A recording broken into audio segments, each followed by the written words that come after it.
Welcome to another episode of Clear Lake Connections, where we talk to the people behind the businesses of Bay Area Houston. Proudly sponsored by UTMB Health. Today I have Brenda Sykes, who is the Executive Director of Bay Area Turning Point, and she's joined by Kat Clements, and I believe you're Resource Development. Development Director. Development Director. Let's dive right in. Let's talk about the great work you guys do. I have a little bit of firsthand knowledge. Well, firsthand knowledge makes me sound like a bad guy. No, my kids have both volunteered there through the Assistines, and so they've both gotten a taste of it. Yes. So tell us what it is you guys do on a daily basis and how you got started. Well, first of all, thank you guys for having us. We really appreciate it. And Kat is our wonderful development director. We've done awesome since we've acquired Kat. So Good. Just want to make sure I say that. But Bay Area Turning Point, we've been here for 30 years providing assistance to victims of domestic violence and sexual assault, to include human sex trafficking as well. And so we make sure that if individual needs to flee from violence, we have a shelter that houses 72 adults and children at any given time. And we say adults and children because individuals think it's sometimes just women and children who are impacted by violence, but men are impacted as well. And so we make sure that they have a place to go. Now, Harris County being the fourth largest county in the United States, according to the 2010 census. I don't know what the 2020 census says yet, but you can imagine we get a number of calls, like on average 200 plus calls daily. Oh, wow. And so we're able to house 72 of those 200 calls. But we will say this, there's always a need to do more. And COVID has actually limited our ability to house 72. So as a result of that, we have a shelter, but we also have a hotel program. So if you can't go in our shelter, if we have space in our hotel program, we're able to provide services there. And while individuals are in our shelter program, they receive food. They get 3 meals, 2 snacks daily, and they also have the ability to have food on their own. There's a child care center located in the shelter, so those who are trying to recover from abuse can have their child safely taken care of. We have case managers that work with them on obtaining housing and benefits and connecting the resources. And then we also have our legal advocates, they're called victim advocates now, who can help them with protective orders and things of that nature. And so we offer a plethora of services. The very same things we do in the shelter, we do in the hotel program as well. Awesome. So they're able to have 3 meals and 2 snacks. We have a worker dedicated to them as well. And so what we do is offer comprehensive services so that an individual can leave us in a better state than they came. And that's just our shelter program. We also have non-residential services. We have counselors. We staff 4 counselors, 1 in Chambers County, 3 here in Harris County, and they're packed to capacity, averaging 20-25 plus caseloads each, making sure that those who want to receive counseling can not get over their abuse, but work their way through the abuse. We also have advocates that respond to accompaniments 24 hours a day, 7 days a week. So if someone calls us from a hospital, we have someone on call that can respond so that an individual doesn't have to go through the trauma of being just poked and prodded and not having the support there and not knowing what their entitlements are as a victim of abuse. We also have an outreach and education. It's a 1-person department, but we're looking to expand that department that can go out in the community and make sure that individuals are aware, children specifically, and then those that surround their children, with a curriculum that building healthy families. And so what we try to do is tackle every component, from outreach to if they need assistance to restorative services, so that when individuals leave us, they leave us better than what they came to us. Let's talk about the problem though, and how did it get to this? Oh, it's an age-old problem. Our mission is advocating to end domestic and sexual violence, but I'm acutely aware that that's almost humanly impossible. But what we can do is make impact by having agencies such as Bay Area Turning Point and having outreach, education, and prevention efforts, and then having places like this to talk about it so individuals can become aware that we're here to offer resources. There's a plethora of things that cause this, from gender roles. There's some religious components that individuals think they have to deal with abuse. There's cultural components that individuals think they have to deal with abuse. And there's also toxic masculinity that goes into thinking that, you have to conduct yourself a certain way. So it's an age-old societal thing, and we're working really hard. We want to end it. It'll be nice if a person can put us out of a job, but as long as you have people in the world, this will continue to happen. So tell me, we always hear about how hard it is for somebody to break out of this. Yes. What's that final thing when they decide they're finally going to call you? And then tell us a little bit more about kind of what that looks like when they decide they make that call and they're finally going to try to break out of this. You hit on some of it, but kind of give me a little timeline maybe of what that looks like and kind of what the hope is for the end of that. Well, it's different from individuals. For some people, it's when you touch my child or you abuse my child. For some people, it's the support system around them, encouraging them. For some people, it's reaching out to a hotline advocate and then they're doing safety planning and you realize, I have to get out of here. The closest indicator to homicide and intimate partner violence is strangulation. So if someone puts their hand on your neck, we have trained staff to say, that's the only indicator we have next to it actually happening, that your perpetrator will take your life. And so it's a number of things. On average, someone has to leave, I believe it's 7 times, Kat, 7 times before they actually break free from the violence. And most abuse, it doesn't start immediate. So you get to know someone, you fall in love with them, they may start isolating you.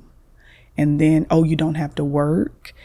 And all of these are controlling components to get you away from family and friends in the support system. And then financially, you are dependent on this person. You can have someone that's educated, PhD, but they'll get with an abuser. And you don't have to work. I'll take care of you. That's taken away, the rights to make sure that they can live. And I'm out of the workforce for years. For some people, I'm in poverty. I have 3 kids. If I leave, who's going to help me take care of these kids? Most Americans have an 8th grade reading level, right? And so if I can't go into a workforce and minimum wage is $7.25, it may be easier for me to stay with the abuser before I have to go out and I have myself and my 3 children in a shelter. We love what we do, but can you imagine taking your family into a house full of people that you have no idea who they are? Yeah. So it's hard. It's hard. And so we applaud any woman, man, child that's ready to escape the abuse. And we're there waiting with open arms to take them in when we can. Unfortunately, we have to turn a lot of people away. There's just not enough space. I don't know if you guys watch the news, but domestic violence is running rapid. Yeah. From individuals. There was just a young lady who got out of her car because she was in an argument with her boyfriend and she was hit on 45. That was just this morning or late last night. And so we have individuals that are in a pandemic, isolated, stay home. For our particular population, that's life-threatening. Yeah.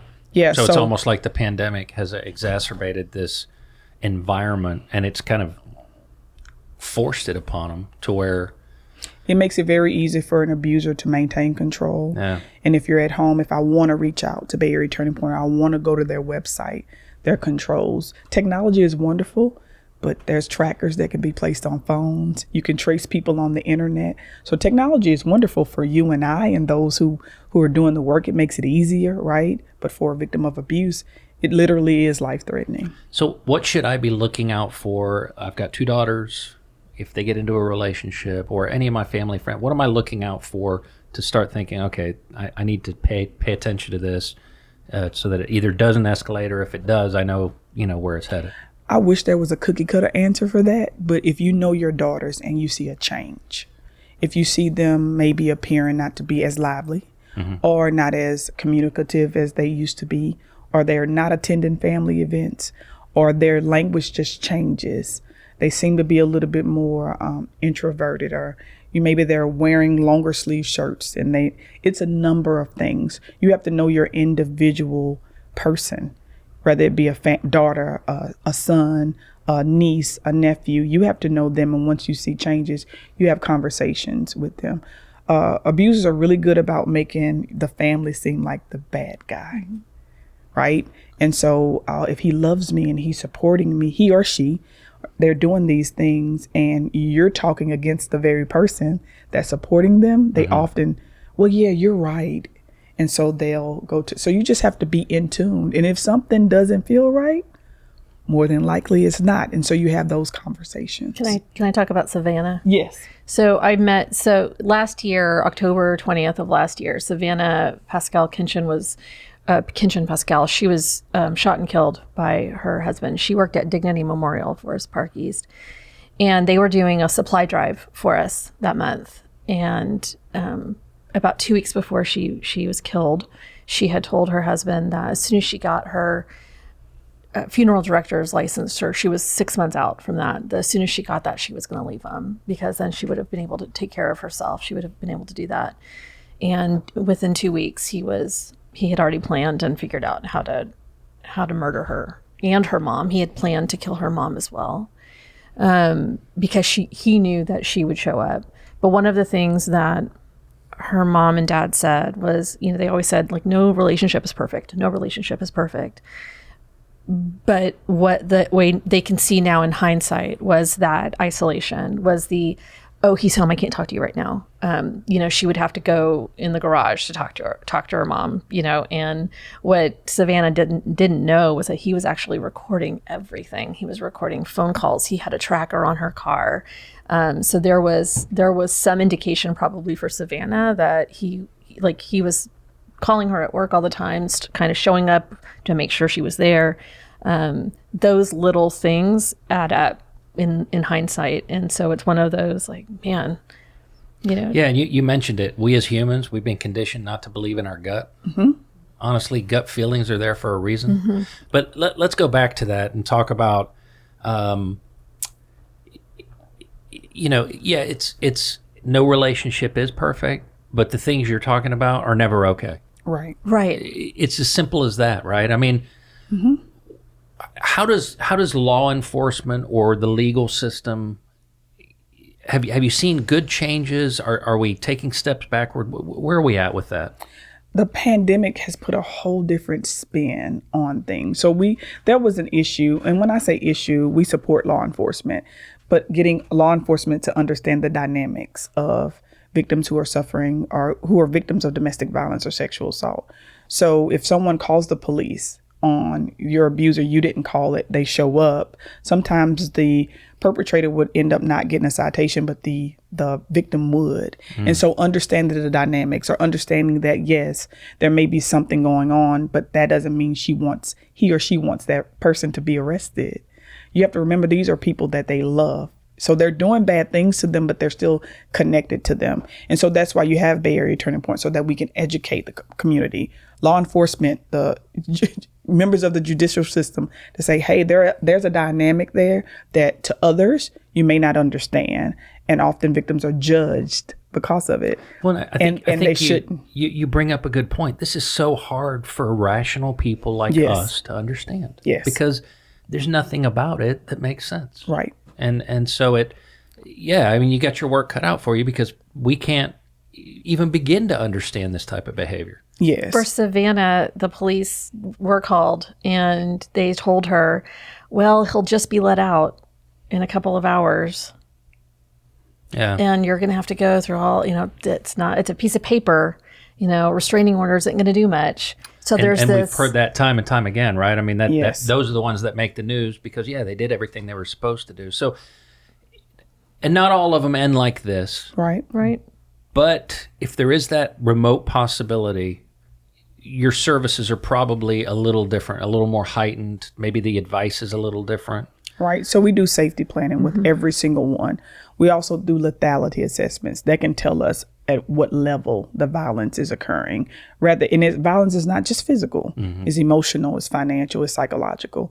So we use tools that's been in the industry for a long time, and that's worked for us to kind of indicate. The strangulation is the most recent thing that we've come aware.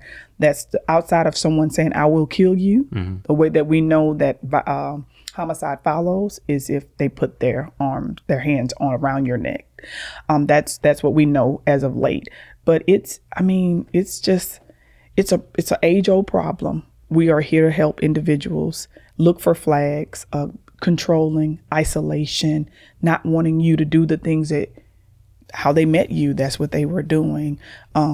Enraging and being overbearing, body language, using gender roles to the point of the deficit of someone else. When you see those type of things happening, red flags.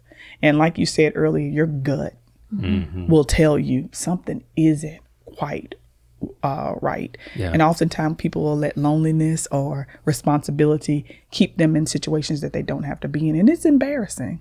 It's embarrassing to say someone is doing harm to me, right?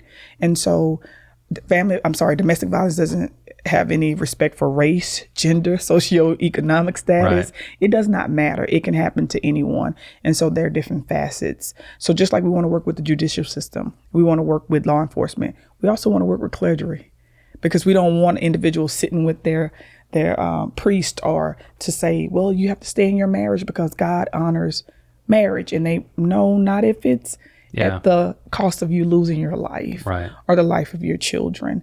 And so Bay Area Turning Point is here to make sure that we're able to provide those services. And want to say something to Savannah. Kat mentioned that Savannah's parents said, I wish she would have called a place like Bay Area Turning Point. Yeah. She literally was raising, getting donations for Bay Area Turning Point, and she was living it. She was helping other individuals, but she didn't reach out for herself. She sent other people to us. Yes. She knew of us. And that's like, for us, what's heartbreaking. She knew about us. And you guys are hosting a special event? So on next Saturday, the 9th, is our 30th anniversary gala. And we're actually presenting the interview with Savannah's parents during that event. But Forest Park East Dignity Memorial, they're having a 5K to honor Savannah and to keep this issue in the public space, because if for anything, for them, if they can save one person, one family, then it's worth it. Yeah, exactly. So, it's hard enough for these people to leave situations like this, but let's say they have other circumstances like a pet that they have, and that also is hold. So there's all kinds of things like that. Tell me what you guys do in that case. Yeah, so a couple of years ago, we started this fundraiser, Dogs and Divas, and what birthed this concept was you have individuals that will not leave if they have an animal. Abusers use animals as a way of control as well. I mean, I have a dog, Coco. If someone wanted to harm her, I wouldn't leave either.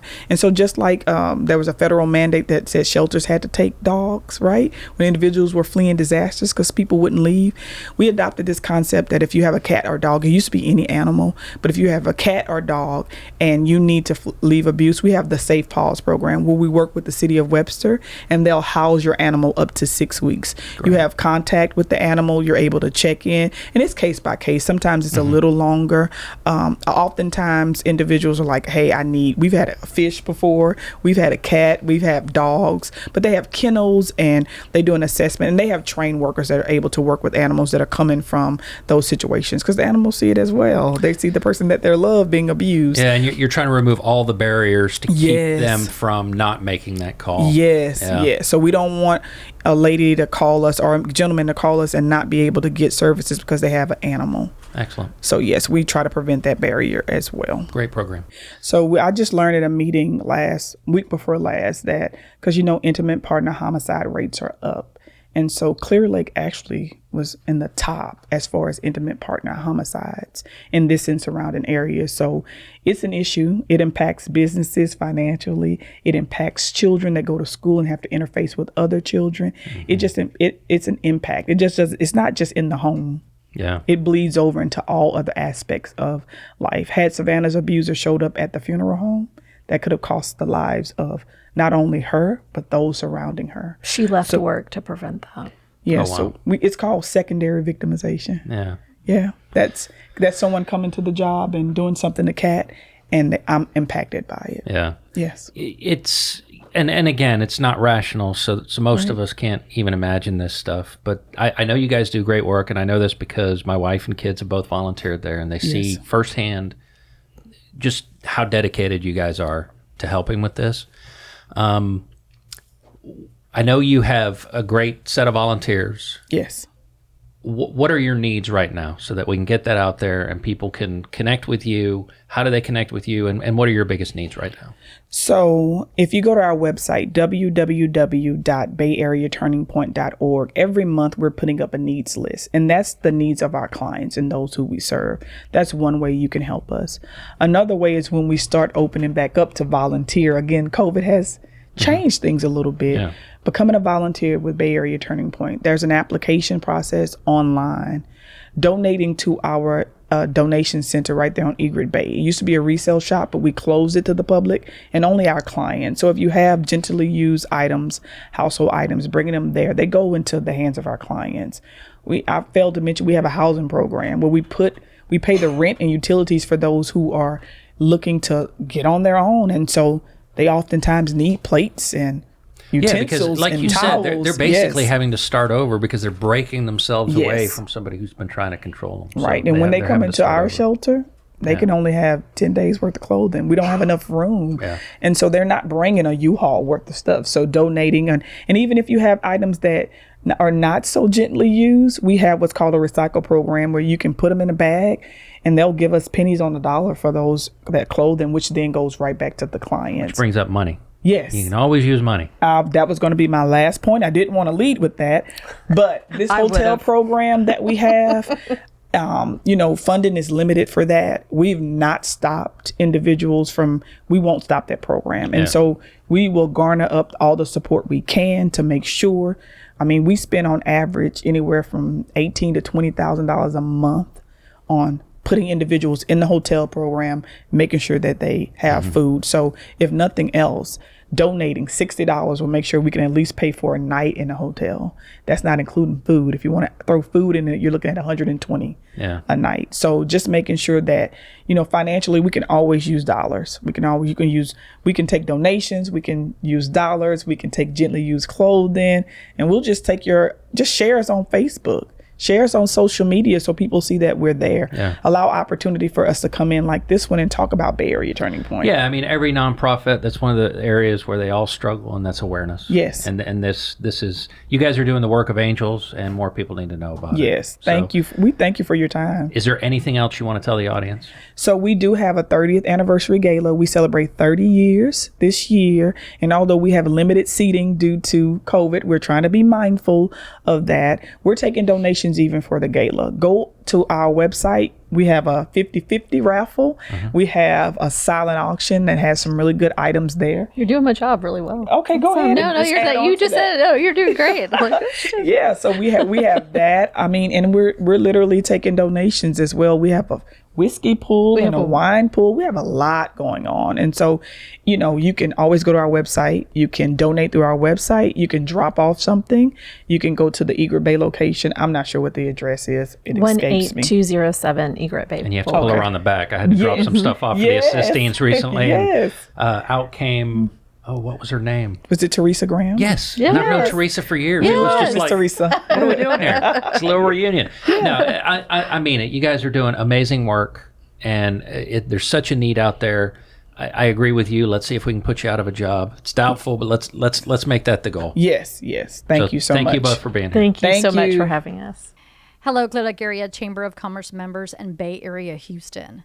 If you're a business wanting to expand your customer base, give back to your community, think about the quality of life around Clear Lake area, think about joining the chamber. Go to clearlakearea.com for more information.